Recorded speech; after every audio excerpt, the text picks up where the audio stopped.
Hey, Salakia, man. So let me pick it up where it just left off. Jupiter Olympus this is the image of that devil right here, man. Jupiter Olympus, which closely matches this guy right here. So they began setting up what these so-called white deities, deliverers, saviors over us for us to call upon for our protection, man. So going on, verse 2, it says, and to pollute the temple of in Jerusalem, and to call it the temple of Jupiter Olympus. So our temple went from the one true heavenly Father to having this to having this image in there, man. Going on, it says, and that in Gerizim, Jupiter, the defender of strangers, as they did desire that dwelt in that place. So his title was the defender of strangers. So they stripped the temple of the Yahweh B'Shem Yahushai, right? They conquered us, and they began to whitewash us, man. To put our history, to hide our history, man. To take on this act of iconoclasm and repainting the images of the scriptures to these current images you see today, man. Right? And this goes all the way back to ancient Greece when great evils were multiplied upon the earth and Esau, the so-called white man, began his wicked reign on the earth, man. Which now we're living in the height of this beast system that during the fall of Rome was wounded, but during the Renaissance yet lived, man. Came back to life, bringing into fruition what the prophecies told us would take place regarding this devil, man. Regarding Esau, Edom, and his power, his beast system. And how today we would be totally blind following after these images, man. But you see this discovery that Esau put forth, man. This is a major breakthrough in biblical archaeology, which claimed Jesus doesn't look like everybody thinks. Well, you could just read the scriptures and that'll tell you that, man. You see, that'll tell you that. In fact, it even describes the glorious state of Yahushai looking like what? A so-called black man with an afro, man.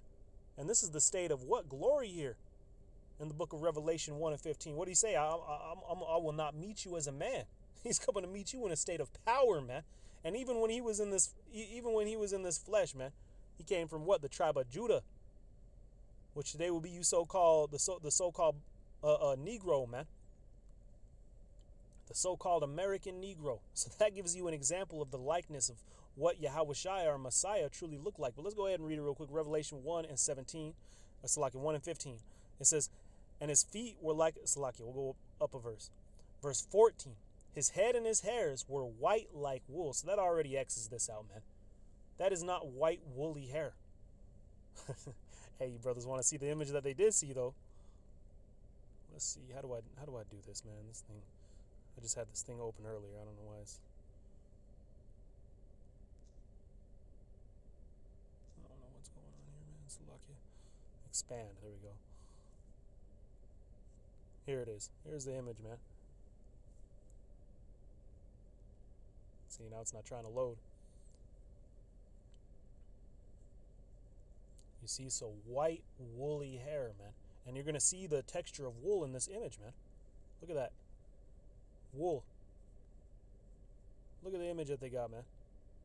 And you see you can see that and this Salakia, and this drawing here, this right here on the left is the actual image. Right? And it's so old, and it tells you, man, that, it's been beat down by the sun and, went through all this stuff. But look, it's supposed to be the depiction of the face of the Messiah, man, with proposed reconstruction. So this is them trying to etch it into the etchings that they had in there, just so you could see it a little clearer, man. You see? But look at that hair, man. That's the texture of wool. You see, which they try to give him that smooth face and all that, But again, it's kind of a loose image. I mean, it's just the thing here tells you it's 1,500 years old, man. This painting that they found from the Byzantine era. And the Byzantine Empire is when the so-called Negro Latino, or Slovakia, when the Southern Kingdom the so-called Negro, was ruling in Europe, man. Because this was after the fall, when that beast was wounded, when this time of Greece was ended, man. Then you had what? Jake ruling for a time until the Renaissance era came in. And then Esau began his reign of terror, leading us into this current beast system and the height of its power today. But anyway, man, going on, it says, verse 14, his head and his hairs were white like wool. And when you read the account of this, when we're reading the account of the depiction of the Heavenly Father in the book of Daniel, the 7th chapter, it tells us that the hair of his head was white like wool. Because I heard an Edomite one time try to, oh, well, that's talking about his hair was white, or his head was white and his hair was white. And it's comparing the wool as the color. Well, when we go into the book of Daniel, that tells us what? The hair of his head was white like wool, man. All right, because Esau would just try to find everything, man. Esau could go ahead and set up this he could set up this image, man. This is, where'd it go? He could set up this image of it was supposed to be the Messiah, man. It's supposed to be the Messiah. An Israelite, man. From the people who wandered in the desert, the same man that lived and hid among the Egyptians, man. He went and blended in with the Egyptians in fear of Herod coming to kill him, man. This is not far-fetched, but we say we're the Israelites and it's over, man. It's the last thing you could ever believe, man. That the Messiah would be a so-called black man, a melanated man. When he walked in this flesh, because he's from that tribe, from that seed, the tribe of Judah. And upon his glorious return, man, because melanin is a state of glory when you go into the breakdown of it, man. But anyway, I just want to read this piece right here. It says, due to constantly being in the sunlight, the only outline of this painting was visible. So there, the only outlining of the painting, and that's what you saw, man.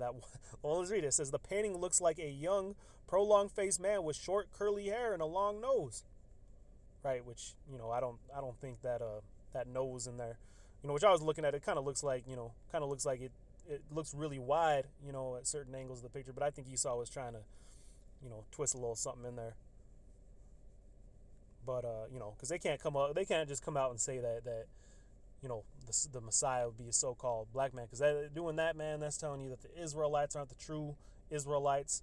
They're just completely co-signing to everything, which would really cause this to be, which would really cause that, like we went on the last lesson, man. The Heavenly Father, this is the ultimate underdog story. The Heavenly Father ain't going to use no, proof to be put in the pudding for there to be no faith, if that makes sense, man. You see? The Heavenly Father said what, man? He says that we'll be delivered by our faith and our works, man. You see, so you got to believe. You ain't just going to, the Heavenly Father just ain't going to pop out the clouds like Esau likes to tell and start telling you, informing you what's right and what's wrong, man. But anyway, going on verse 14, it says, his head and his hair were white like wool, as white as snow, because that white hair represents wisdom, man. So he's coming in this glorious estate. White, woolly, textured hair.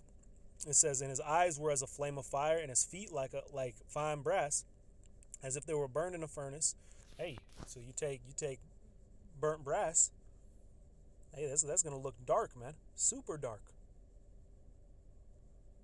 How are you gonna be the chosen people when we live in a world that, all manner of life is based off of the gift of the sun, man, and you can't even walk in the sun? This is unbelievable, man. And yet it's far-fetched for us to say we're the Israelites. It's far-fetched for us to say Yahushai was a melanated man. I mean, shoot, man. Let's look at this picture one more time, man. See, an ancient Israeli church that was put up during the Byzantine Empire, man. I was I saw the hair, man. I was like, what? Because you saw the picture, yeah, of that white Christ in the last one. So what caught my eye was the image that they had, and then them saying that they made a discovery of what he looked like. So I of course I clicked on it, man. I was like, there's no way that he looked like that. Which then you have to click through it. You see how hard Esau made it, man. You can't just go looking around. You gotta read the whole thing, and then you gotta come down here and then click on the see here. There ain't even just a picture on there of it, man. So you gotta go through all that, and then even then, I'm surprised they didn't just leave this picture up. Because you would have never guessed this off of that, man. But yeah, man, you see how his nose has that has that width on it, man.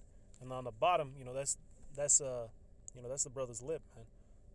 And those some thick lips too. Not those little skinny macaroni lips, man.